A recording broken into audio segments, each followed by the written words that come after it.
ইরানের নেতা শহীদ Ayatollah Khamenei তার আংটির মাধ্যমে এই উম্মাকে একটা বাণী পৌঁছে গিয়েছেন, একটা মেসেজ দিয়ে গিয়েছেন।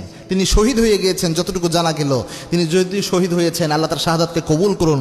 তবে তিনি একটা বার্তা আমাদের কাছে পৌঁছে দিয়েছেন যে জালেমের ব্যাপারে, যদিও তার সাথে আমাদের আকীদাই দ্বন্দ্ব রয়েছে, কিন্তু সে যেহেতু জালেমের বিরুদ্ধে শক্ত অবস্থান তার ছিল, যেই জালেমরা আমার অসংখ্য সিরিয়ার ছোট্ট ছোট্ট বাচ্চাদের জীবনকে তছনছ করে দিয়েছে, পুরা সিরিয়াকে আফগানকে তামা বানিয়ে ফেলার জন্য যেই জালেমদের সবচেয়ে বড় অবদান ছিল, এই জালেমদের বিরুদ্ধে যেহেতু সে অবস্থান নিয়েছে, যদিও আকীদায় আমাদের সাথে দ্বিমত, তবুও আমরা তার জন্য দোয়া করি আল্লাহ রব্বুল আলামিন তার যে কোরবানি আল্লাহ যেন কবুল করে।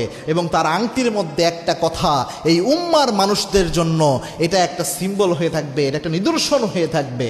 তার আংটির মধ্যে লেখা ছিল ইন্না মাইয়া রব্বি, নিশ্চয়ই আল্লাহ রব্বুল আলামিন আমাদের সাথে আছে।